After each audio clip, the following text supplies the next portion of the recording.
It is just a minute past 2, so why don't we go ahead and get started today? We want to welcome all of you to the first of our winter series, our winter webinar series for IGCs. Excuse me. Our webinar today is going to be focusing on fostering positive company culture to wow your customers this spring. We're going to have a special panelist joining us today, and I'll introduce her in just a moment. But before we do that, I'm just going to go over a few little housekeeping tips. So all of the attendees, you're on listen mode only, but we do love your participation. So communicate via chat or Q&A. Today, I will be kind of doing the intro and talking to you at the end of the webinar, and Jess is going to be handling all of your questions and pulling those together. So just keep asking them on those two functions, and we'll make sure that we'll get your questions asked to Anne at the end of her presentation. This webinar is being recorded just so that you're aware. If you have anybody on your team who is unable to attend, we will be sending this recording probably by Friday, or you can find all of our recordings for the fall webinar and for the webinars this winter. They're all residing on our YouTube channel, on the Proven Winners Retail channel under playlists, and you can choose IGC webinars and find all of these. So my anticipation is this one will probably be up around Thursday or Friday. So I want to introduce our panelists today. I'm very excited to have her joining us. Anne Obarski, she is the CEO of Merchandise Concepts. She's a highly requested speaker for nursery, landscape associations, green industry businesses. She's spoken all over the world. She's the author and co-author of several books, including Making Customer Service Contagious for Garden Centers. So another reason we thought she was perfect to be speaking to all of you guys today. And also a contributing columnist, that little bit of a tongue twister, to the Garden Center magazine. So without further ado, I'm going to pass it over to Anne, and I'll be talking to you at the end, a couple little notes from Proven Winners at the end of the webinar. So Anne, take it away.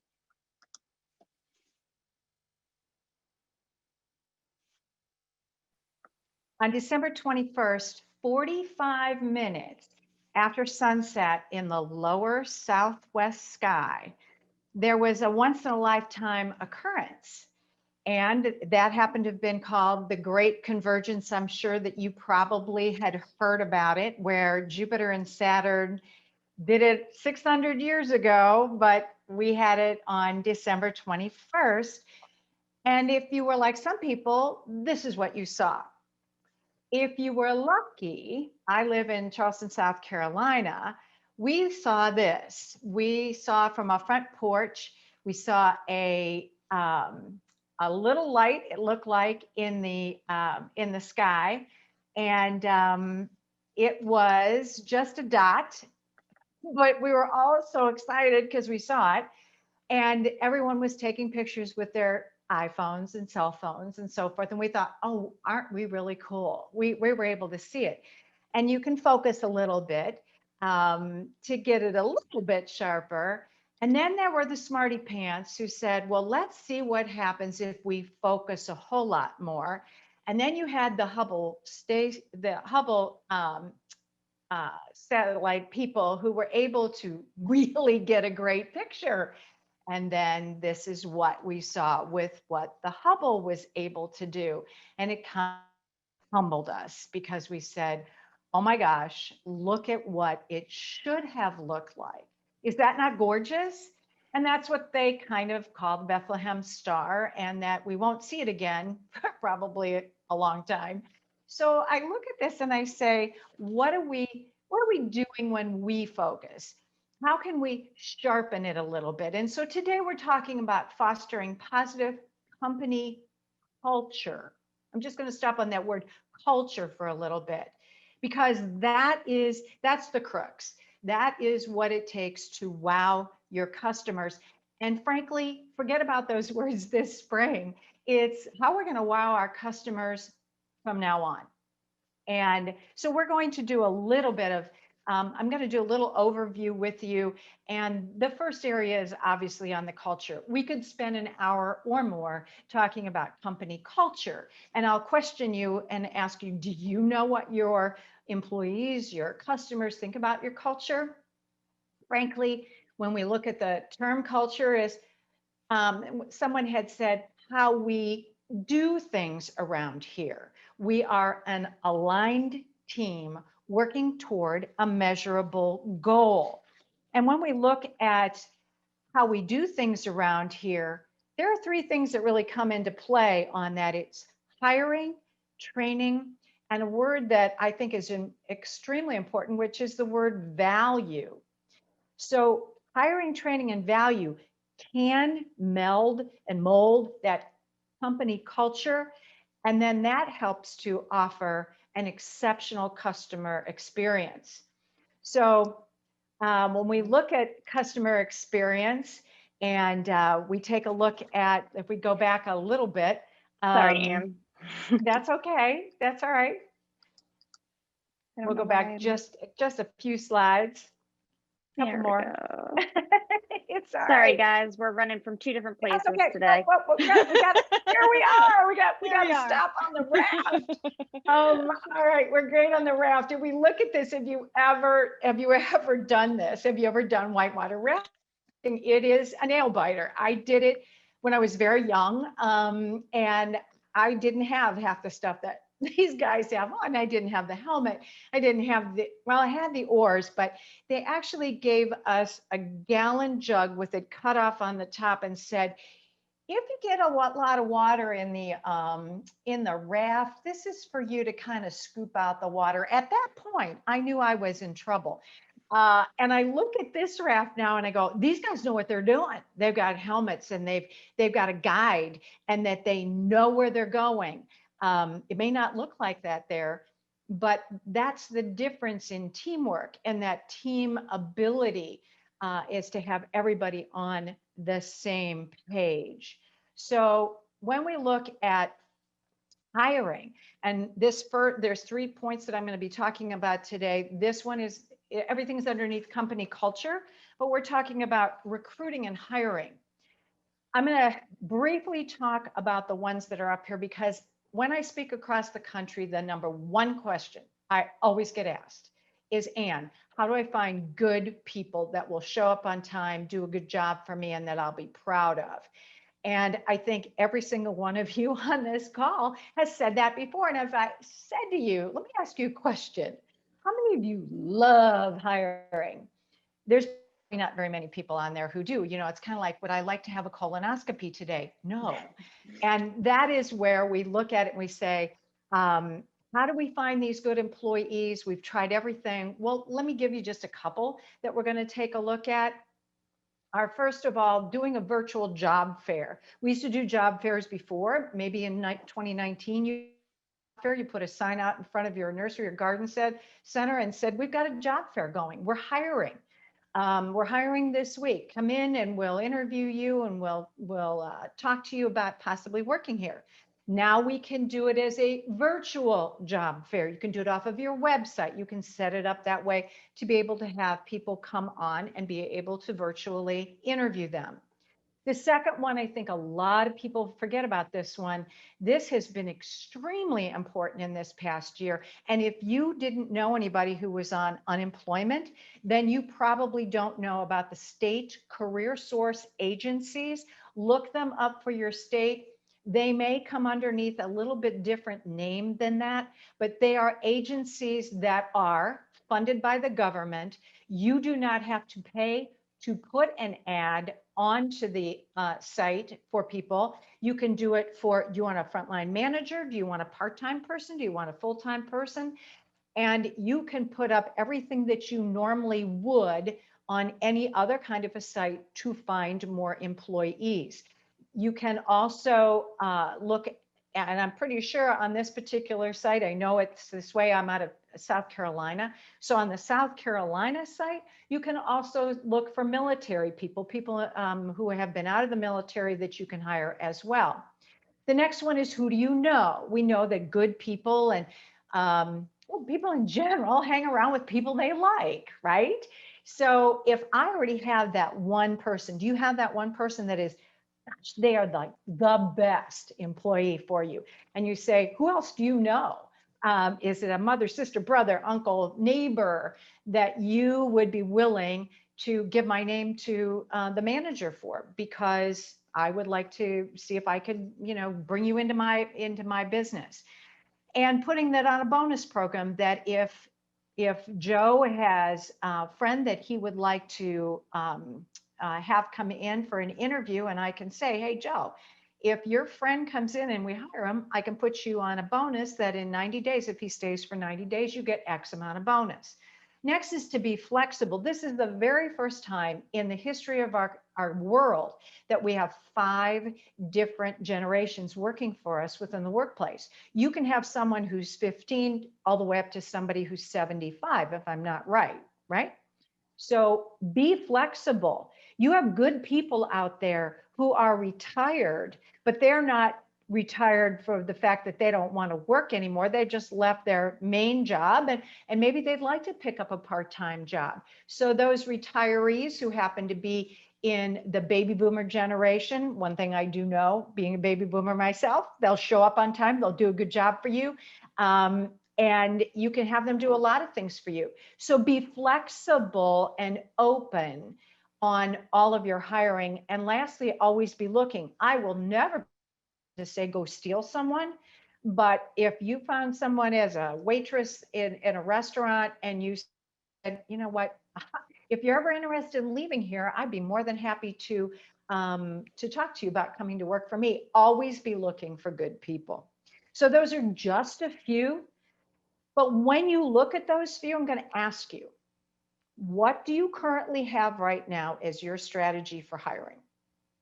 Now, as a past retailer, I worked in a large department store, ran $1 million department. And here's what I know, that my life depended upon what are my daily sales? What are my daily sales, my weekly sales, my quarterly sales? What is it for a year? So if I asked you right now, what are your planned sales? Well, right now, last year was very good. And we're all kind of going, I'm not so sure what this year is going to look like. However, that strategy of knowing what your sales are going to look like or what you're projecting them to look like is critical for figuring out how many people you need to work for you. We know that having curbside pickup, having those people bring out plants, having them off the floor, so to speak, is time consuming. So we know that on those very, very busy months, your big Saturdays, your big weekends, what have you, you really have to have a strategy of how many people you're going to have working for you. Next is to update the job description. I'm going to challenge you again, and it's from that slide that we had just talked about with the career source. It's career source boards, actually. But if you go on to the career source board and you just start filtering through some job openings, you will be amazed at what the job descriptions look like. Everything that's needed for that job is listed on there. So if you don't know how to do that and you don't have an HR department and you have to do the hiring, do an updated job description, because the next thing's going to fall into place, which is what makes your people feel safe when they are working for you. What are you currently doing? You went through this last year. It isn't over yet. We still don't know when it's going to be over. And so people want to know that they're going to be safe when they work with you. So an updated job description of, well, this is what we're doing within our store, but also you're going to be required to do cleaning and to do social distance maintenance. And you're going to have to really monitor how many people walk into the garden center. I remember going to mine. I honestly think the very first thing that I did when we were allowed to go somewhere was, other than getting maybe my haircut, was to the garden center. And I thought, I've never purchased anything from a garden center when I didn't do it myself, and I was going to have somebody put it in the trunk of my car. So I know what that means is to feel safe and be able to make your customer feel safe as well. The interview process. So many of us say, well, you know what? I just need somebody that if I put a mirror underneath their nose and they're alive, I'm hiring them. And how many times have we ever hired somebody and then like 4 weeks later, somebody comes up to me and say, did you hire Jeff? And you go, I had nothing to do with it. I don't know. It was one of the other managers. I had nothing to do with it. And we all know that the interview process is extremely important. So I'm going to ask you, how many different documents do you use when you are interviewing? Do you use just a basic job application? Is there a resume that goes uh, along with it? We don't have time to discuss this now, but I'm going to ask you and challenge you also to look into assessment tools, understanding the behavioral of everybody that you hire and everybody who's on your team is incredibly important. How will I fit in? If we're talking about Gen Y, Gen Zs, they are very, very aware of how they fit into the company. How do I fit in? How many more things am I going to learn while I'm here? As well as they want to see community involvement. What are you doing? Are you working for Habitat for Humanity on the weekend? Are you running a virtual 5K? Are you sponsoring something like that? Are you working with Meals on Wheels? Are you going into elementary schools and talking about actually using food, in recipes and cooking and all of that, or getting kids involved and getting their fingers dirty in the dirt and planting? So all of these things are critical because you want to be a talent magnet so that people go, oh my gosh, that's the company that I want to work for. Gallup does a report every single year on whether your employees are engaged. I will ask you a question. If you drew a circle and you did one of those Ys in the middle of it, so you had 3 spots, I would ask you, tell me about the people who work for you and where do they fit in this circle? The very first one out of these 3 are people who are what we say actively disengaged. And that's going to be the first guy there on the left. So these are the people that I say, or just engaged rather. These are the people who get up every morning. They love what they do. They can't wait to get in the car. They can't wait to get to work, and they're engaged. And if we pull up the number on here, we'll see how many people actually, now this is everybody. Okay, just stop here for a second. You have to take out your calculator to figure out, 35% of people actually love their job. They love it. Now, that's your dentist, your heart surgeon, your doctor, teachers, engaged. They love what they do. Well, there's still 2 that are left. The actively disengaged, these are, I always say, it's like a cancer for your business. These are the people you'll go, oh, today's such a beautiful day. I couldn't wait to get here. And they go, oh, it's an ugly day. It's going to rain. I hate my job. I'm so glad Sue isn't working here today because I don't like working with her on the schedule. Do I have to go out and put something in somebody's car today? I really don't want to do that. These are your whiners. Anybody have a whiner? I don't want to see a show of hands. I don't want to hear it. All I want to know is, why do you have an unwow? These are actively disengaged. And this number, frankly, has dropped a little. In the past, in 2018, actively disengaged was about 15%. So that number has come down a little bit. The whiner has come down, but where that number actually changed was going to the next one is disengaged. And now if your math is good, this is 52% of people are disengaged. All that means is we know people who just get in the car and they come to work and they do their job and they go home.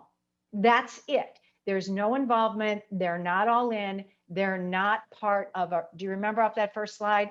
An aligned team that knows where we're going. We've got measurable results, and that's where they're going. So I'm going to ask you, in this time period of January, when maybe your business isn't so good, take a look at that strategy of how many people do I need working for me? Who is not all in? And who is not, I always say, like, you're out in a boat, they've got the paddle, but nobody's rowing. They're there, but they're doing their job. So being engaged is extremely important, because look at this. Disengagement in the US costs over $1 trillion in lost productivity.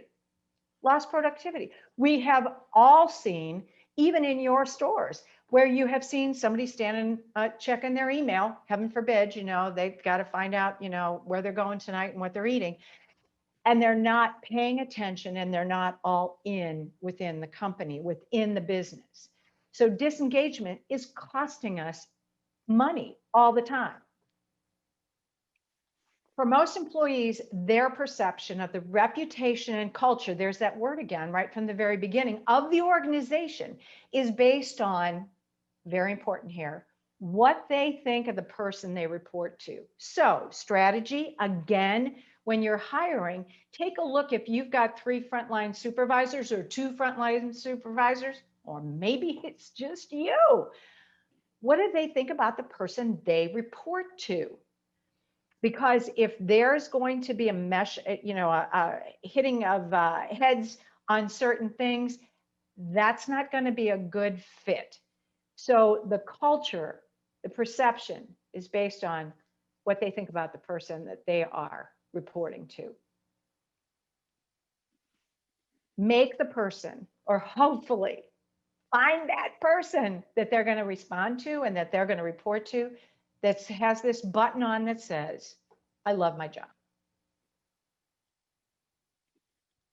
After each one of the 3 points today, I'm going to ask you these 3 questions. These are consultant questions. If you hired me to come in, I would sit down with you, and these are the things that I would ask you.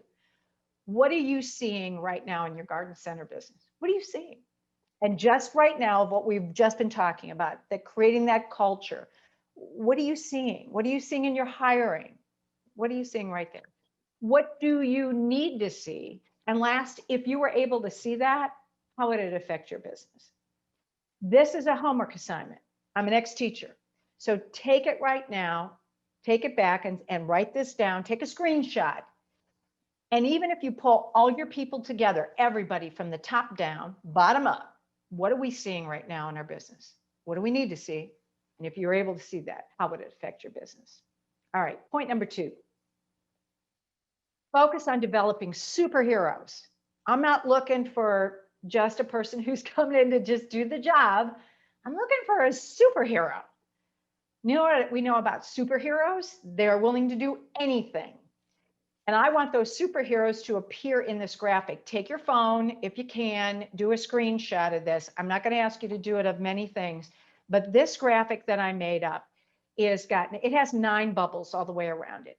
These are merely just 9 out of what in some companies could be 150 different touch points a customer has with your business, with your nursery business.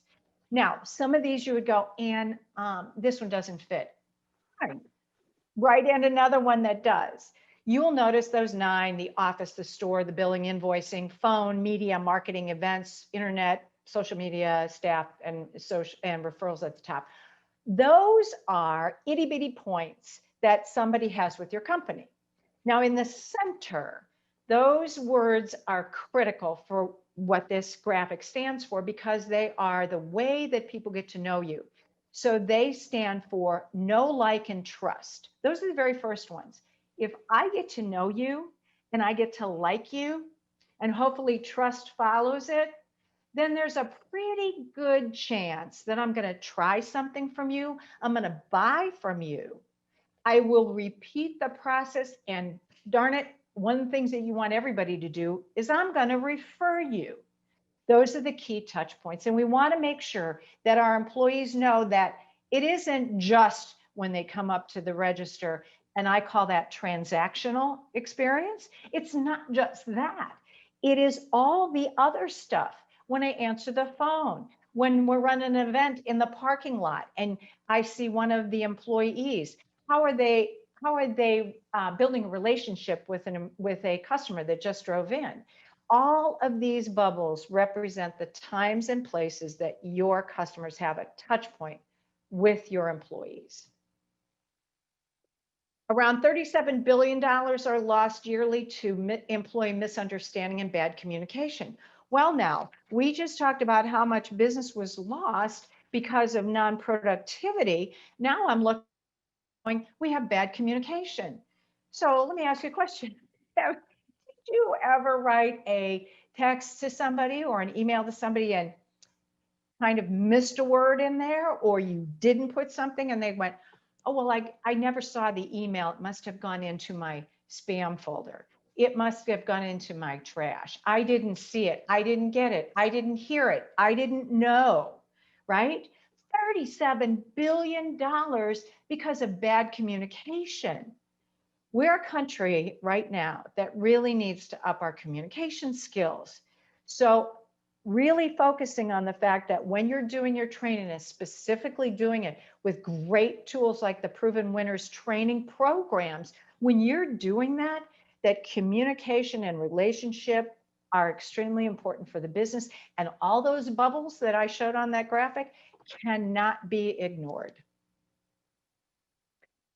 I don't know if you've ever been out west. If you've ever been out west and gone into an In-N-Out burger, everybody loves In-N-Out burgers.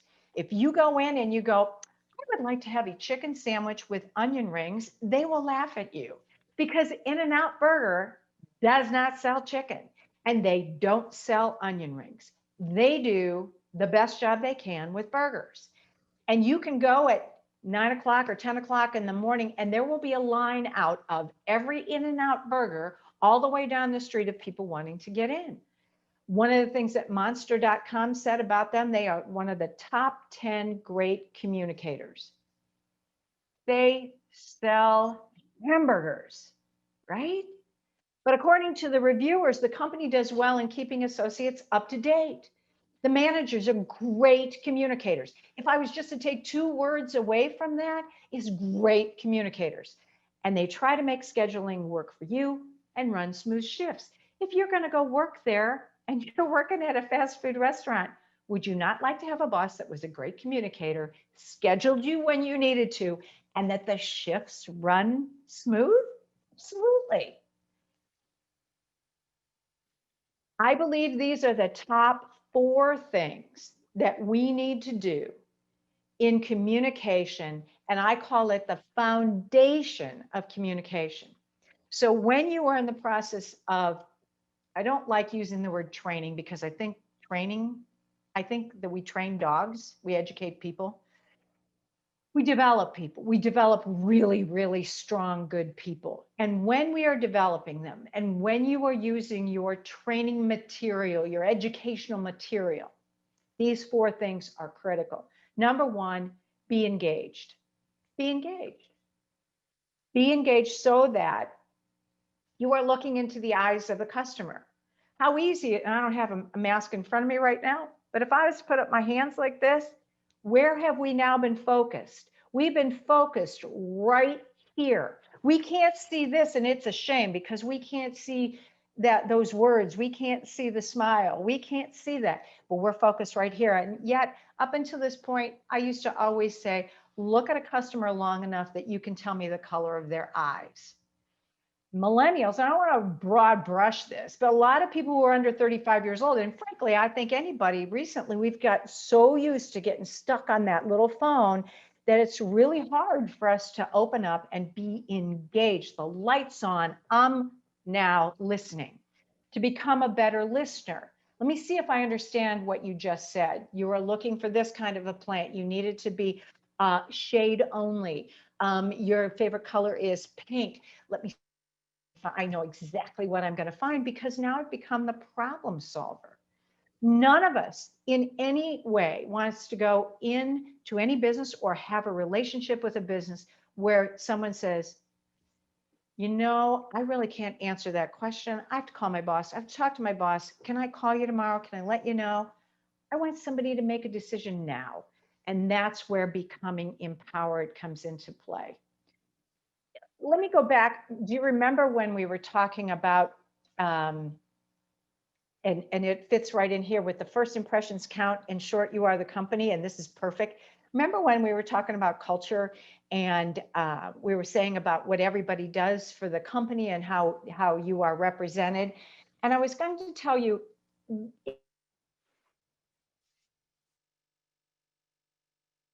I'm thinking about the word culture, and I asked you, what's your culture right now in your company? What do you think? A lot of people use this company as an example. Okay, so I'm going to use it as well. I'm going to use Disney. Disney is one of those companies that I believe has a fabulous culture. I just looked online because I was curious to see how long was Disney closed? What was the window in when COVID first started and they opened back up? It was only 4 months. And I just read online that somebody said that they felt more comfortable going to Disney and being in Disney than they did in their local grocery store. And here's the reason why is because they make it from the very person who cleans up trash all the way to the president. And I was going to share with you a video that just shows a maintenance person with a bucket of water and a brush on the end of a broom. And he could stand on any asphalt pavement within the Disney park and physically take water and draw Mickey Mouse in water on the pavement with people standing and mesmerized. And he was a maintenance person picking up trash. You see why? Is because the culture of Disney is to make every person who is on property have a magical day. That's what they tell you all the time. Have a magical day. So even the guy that picked up trash was able to make a magical day because he could draw Mickey Mouse with water and a broom. I'm going to challenge you when the weather gets nice, see if you can do that. So first impressions count. In short, it's everything. So I want to, those questions that were before are the ones that I had said that we, Oh my goodness. we're going back the other way. Is that when we look at your people, developing them as your superheroes, what are you seeing with the people that you currently have? Do you need to see? And if you were able to see that, how would that affect your business? You can answer these right now. How many of your people are engaged? Who's that one person that's the unwell? Well, Anne, I really can't let them go. They're the sister of the assistant manager, and they've been here like a really time. They're a cancer. You have to make a decision. Get rid of the unwell. So what do you need to see? I need to see everybody who is aligned, and we are going after a measurable purpose. And if we were able to see that, how would it affect your business and your customer experience? It'd be huge. So going on to the last one, which is focus on your superhero leadership skills. I applaud you, every one of you. I should put down that little hand thingy. If you are a manager right now, I applaud you. If you're a leader right now, because you are on this call and you are learning.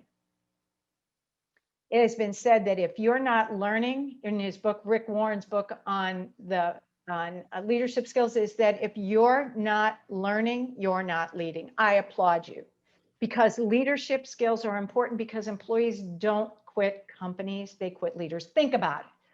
When any of the last jobs you ever had, did you ever leave a company because of the boss? Did you ever hate the boss that you had? I mean, it could have been a babysitting job, and that you didn't like the people you were babysitting for. It could have been your very first job. But my guess is it was not because of their lack of hard skills. It was their lack of soft skills. You see, it gets back to that assessment tool. It gets back to that emotional intelligence. Do you understand what makes you tick and the rest of the people who work for you, report to you, as well as come in contact with?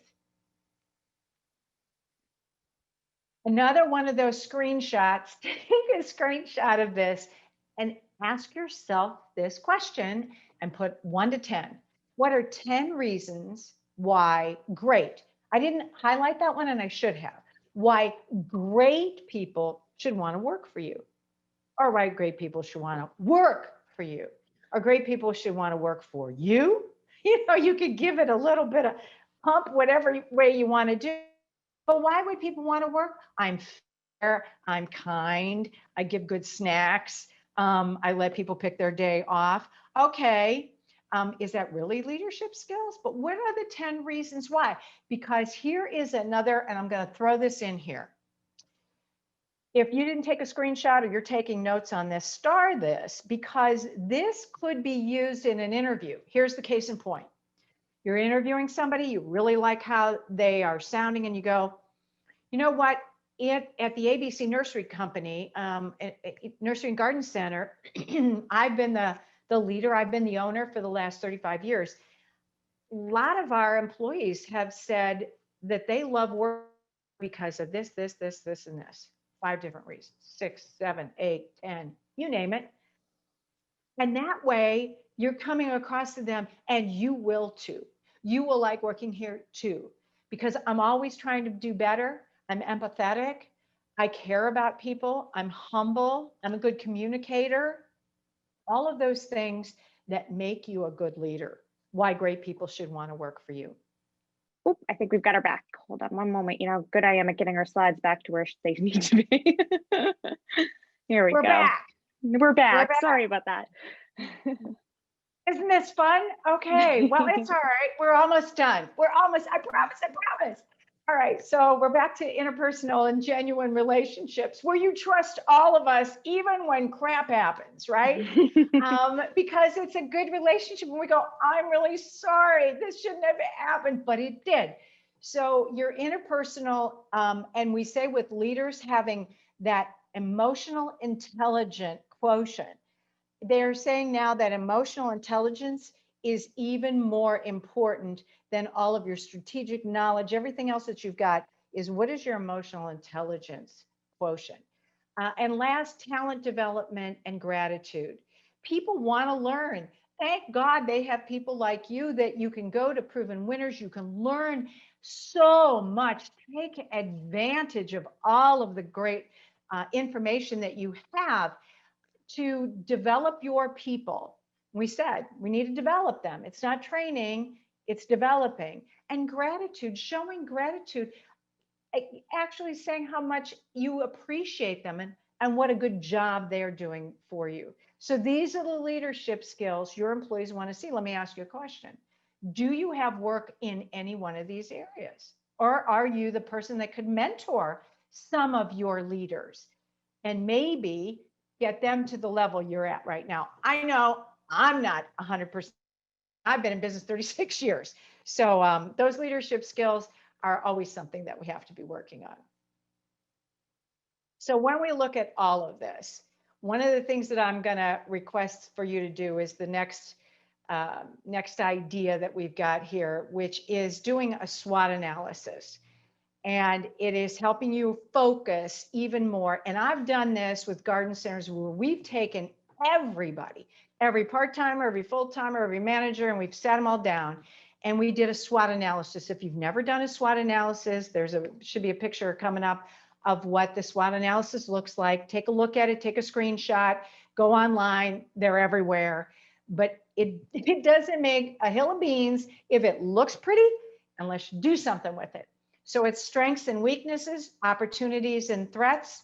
Strengths and weaknesses are the things that you're doing inside the company. If you sat everybody down and said, all right, it is an ugly January day, let's sit down on a Saturday morning, we're going to have pizza, or we're going to do it on a Sunday afternoon when the store is closed, and we're going to get a old school flip chart. You know what those are? Flip chart, and the markers.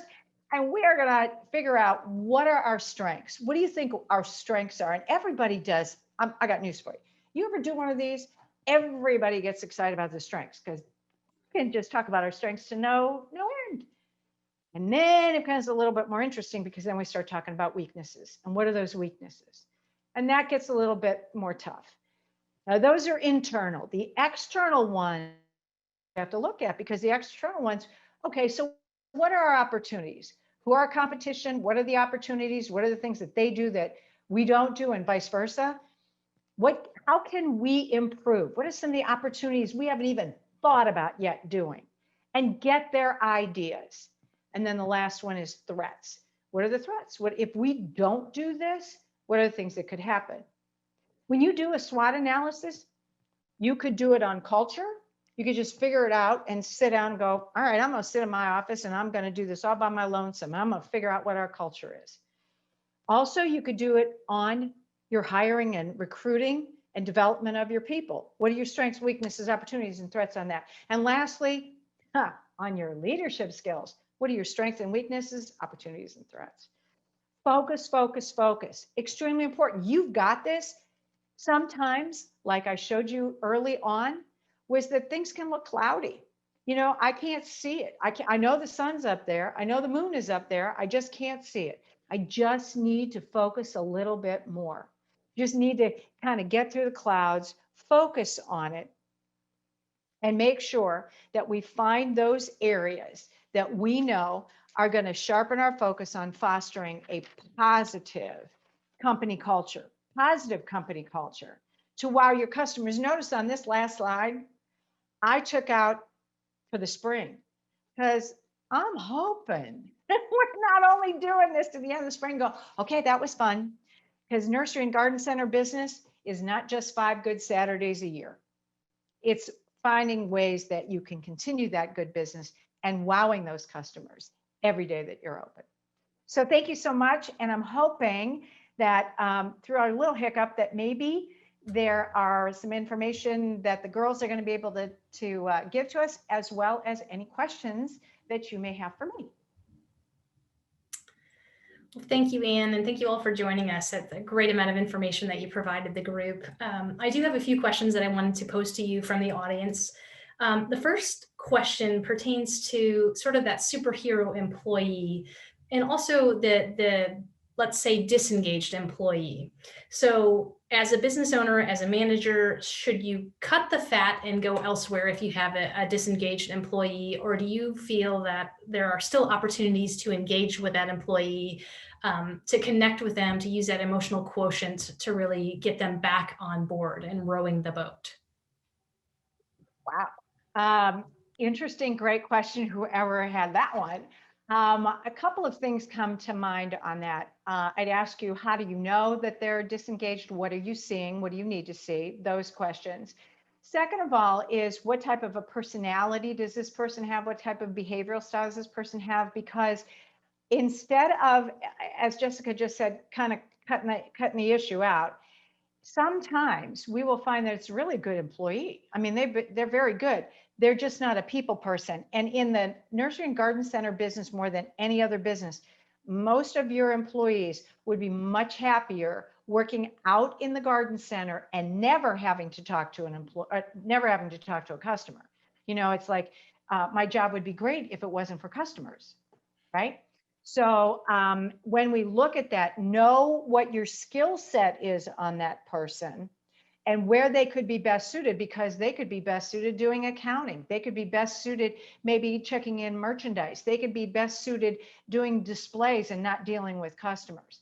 But on your end, if in fact you find that this person has not been doing the job that you have given them as your description, then it's time also to give them that window. I'm going to give this, these are what I'm seeing. This is what I need to see. I'm going to give you 60 days. We're going to sit down again. And then you get to the point where you have it written documentation to be able to let that person go. Because the more that that disengaged person is there, the more that they are affecting other persons that are in the job. Great, thanks, Anne. So let's talk a little bit about communication, because you talked a lot about communication being a cornerstone of building that company culture. And so what are some examples? Do you have some examples of garden centers that you've worked with how are they communicating internally? Is that via, an app like Slack? Is that something different? Do you have any thoughts or ideas on some things that maybe the garden centers that are attending today that they could do? Wow. Again, so many different areas that what used to be done. I'm going to start on one, which is the digital end of it. If you've got an Instagram page that you can have lots of great interaction, great pictures where I can feel like I have a relationship there, that's a communication way. Another one is YouTube videos of going out in your garden center and saying, I'm going to take you around the garden center today, and I'm going to show you things, and having.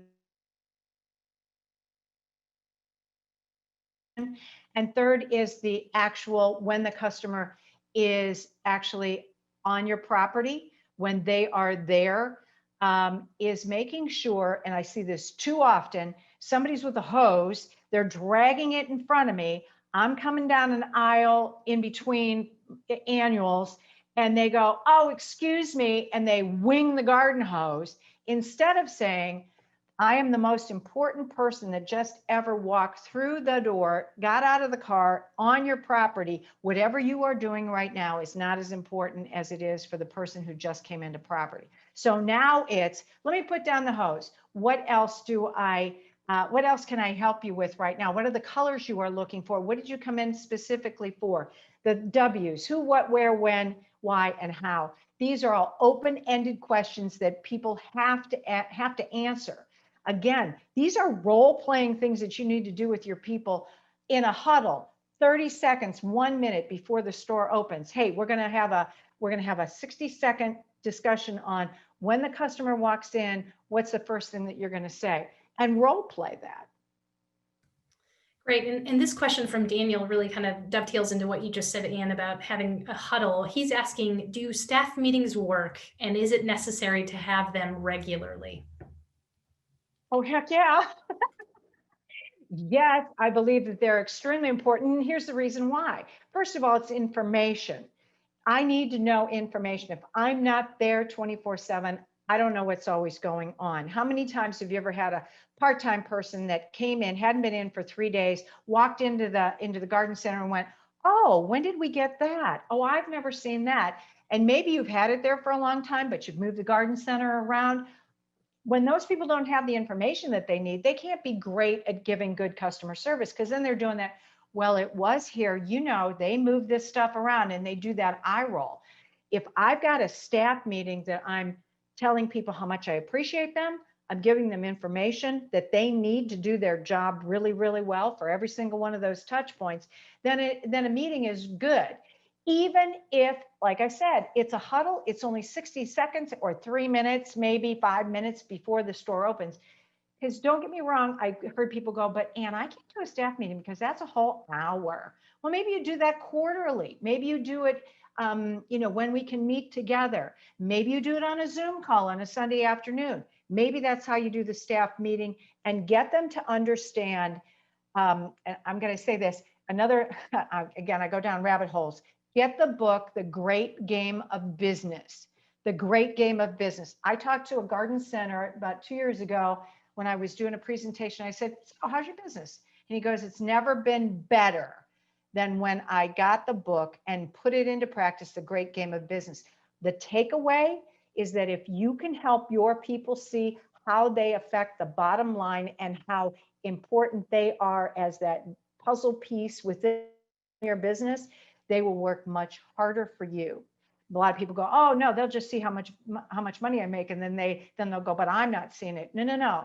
They want to see how they fit. Remember what I was saying? They want to see how they fit into the business and how they can see themselves giving back to the business, and that they're an integral part. Once they feel like that, it won't be right now. It was in 2019. 1 out of 5 of your employees right now is looking for another.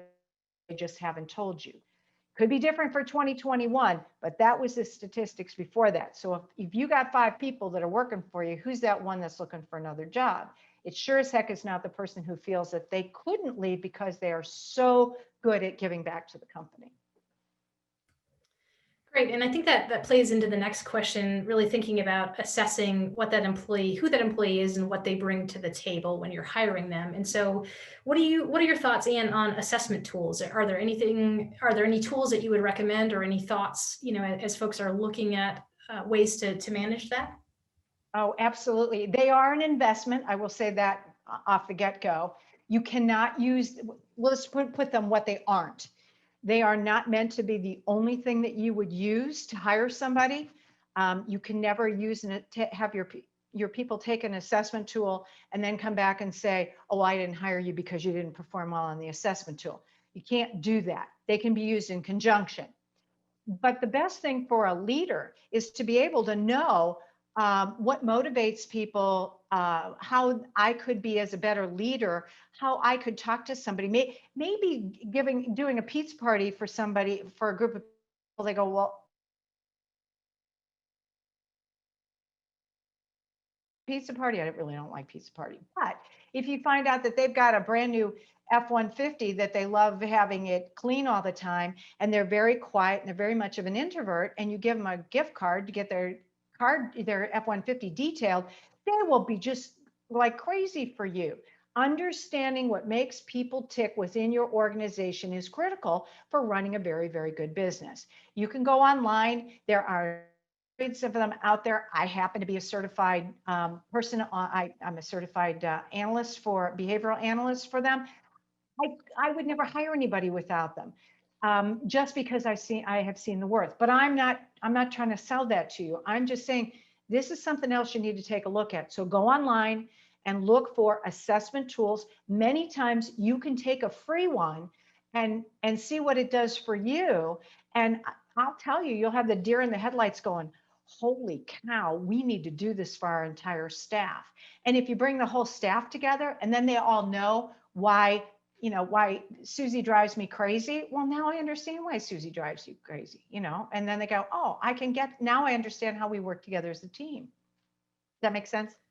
Absolutely. Yeah. And then this is the last question, Anne, that we're going to pose to you pertaining to the SWOT analysis. And you talked an awful lot of, as a leader, as an owner, you should be doing a SWOT analysis for the business, but should you also be doing that or asking your superheroes to really do a SWOT analysis? And maybe it's not necessarily on your leadership skills, but what they see as strengths and weaknesses and opportunities or threats to the business.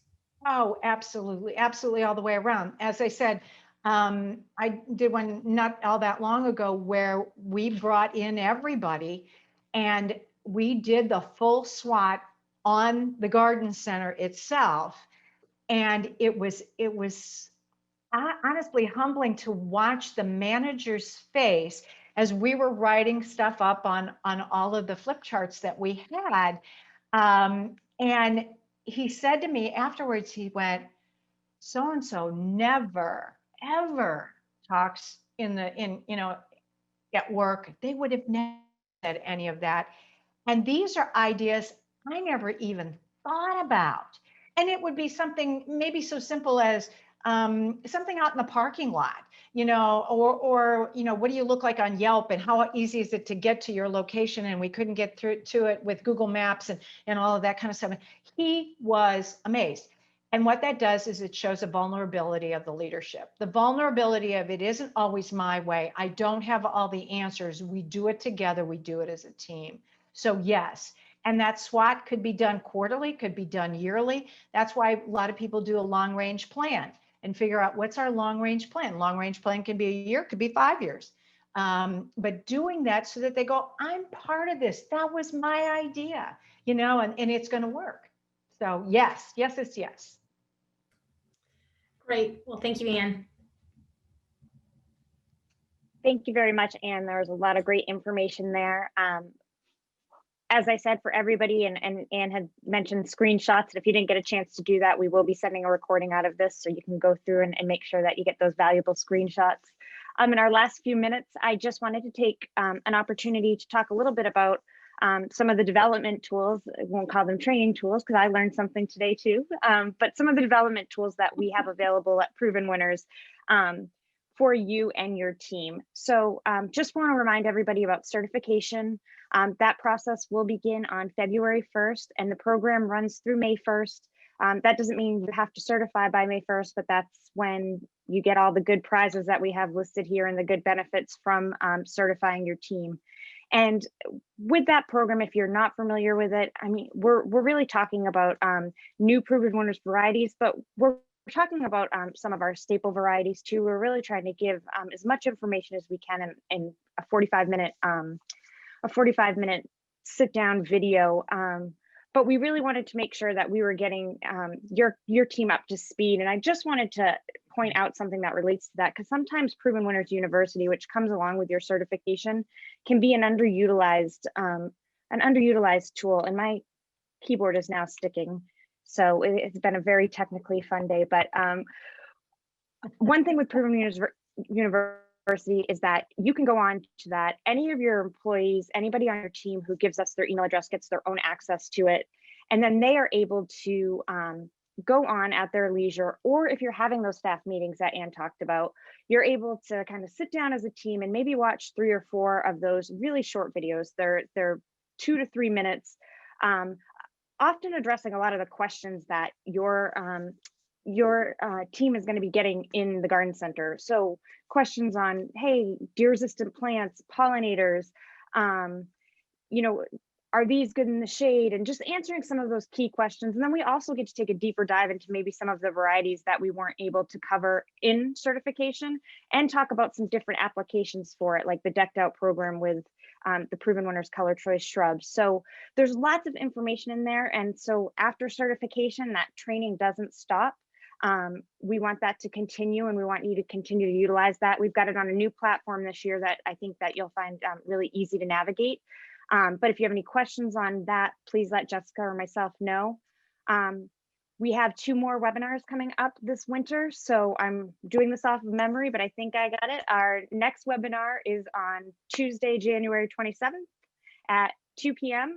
And that is going to be a social media deep dive. We had really, really great response from a lot of you after our first social media webinar that we did in the fall. So we reached out via surveys and asked some questions about what you guys would like to see us really drill down on, and took that information and are working with our panelists and team to bring you some really great information as you're starting to get your media schedule and your social media plan put in place for the spring.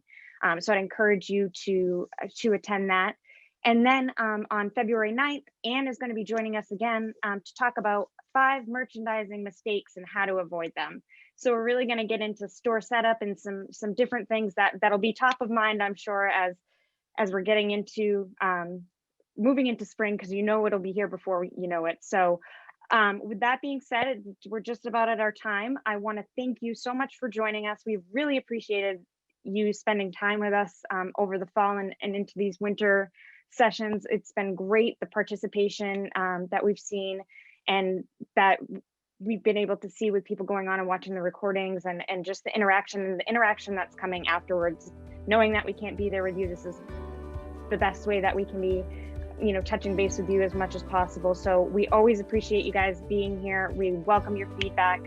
Expect to see an email with the recordings and maybe a couple links to a few things that we addressed today, probably in your mailboxes by Thursday or Friday of this week. But thank you again for joining us. We appreciate it.